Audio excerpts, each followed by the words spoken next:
Okay, I effed up. I'm not going to say the whole word, but I totally messed up. Yesterday, I could have sworn it was the 29th all day. I remember visually challenged, so I couldn't see the date on my computer that clearly said it was 7/28/26.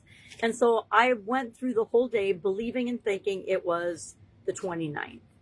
Crazy, but it gives us a little advantage. I always take something that I mess up and I turn it into something positive. So on Friday, we're going to take the day off. I'm going to create videos, but I'm going to give us a fun challenge, something fun to do for both of the supersize challenges. It's actually, I believe, and I just couldn't unsort it yesterday when I realized that I'd done it. And so I just told myself, nope, we're going to go with the next 2 days and then we'll have a break day. And it's probably a good time to have a break day anyway. Summer in my neck of the woods, it's a good time to recharge our batteries and just relax, chill. And you know what? That is when I will figure out what the heck happened. And I realized it when I was in the middle of doing videos yesterday. I'm like, oh my gosh, this is not even the right date. But we do them anyway because the topics are timeless, right? Contribution in any area of our life is something that's timeless. We should be giving back. And this is why I haven't figured it out yet. If you can look at my crazy messes and know that it's pretty easy for me with my eyes to make a mistake like that. So I'm not going to beat myself up. I'm just going to laugh about it and say, okay, I effed up again. So that's life, right? We move on. And here's the lesson in that for me and for everybody. We're human. We're going to make mistakes. We're going to mess things up.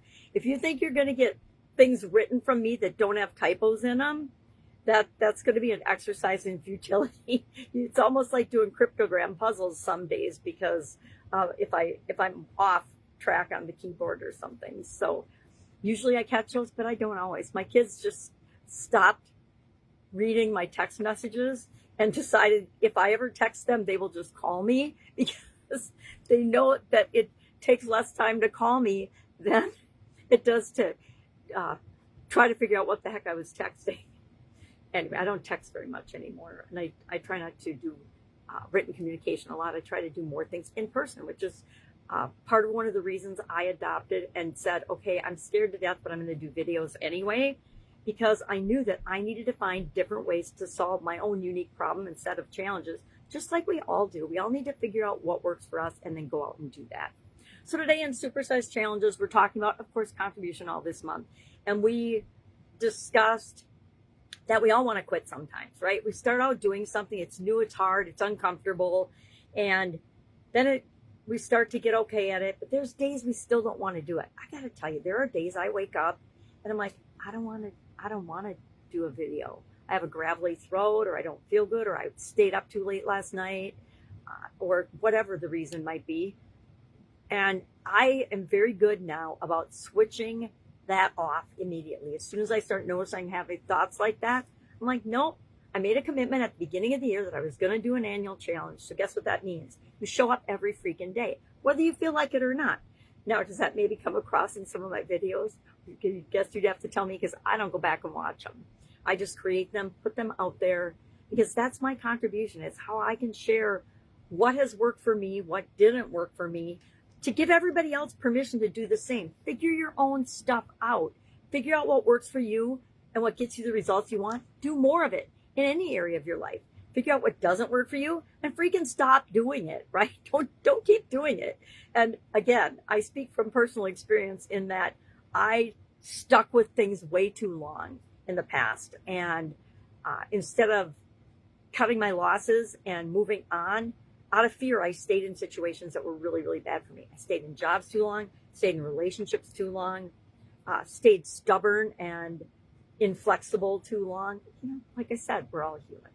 So if I can help you in any way over the next couple of days, we're going to finish off contribution month tomorrow. It's somehow day 31. And like I said, on Friday, I will untangle and see what I missed. Hopefully it isn't anything too dramatic.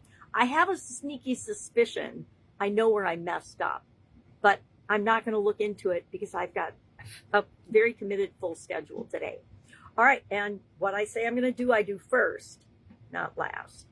All right. If I can help you in any way, if you've got any questions, if you need a resource or something, I might not know the answer, but I guarantee I know somebody or something for you that will help you no matter what you're going through, no matter what the situation is. I can say that with confidence because I've literally helped tens of thousands of people to do the same thing.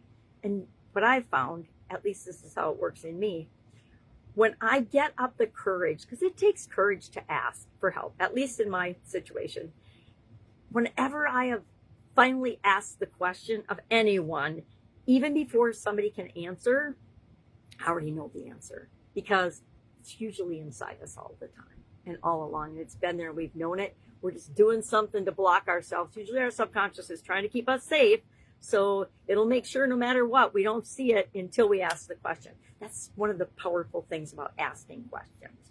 All right, go out, make it an amazing day. If I can help you, ask. Otherwise, I will, of course, be with you tomorrow.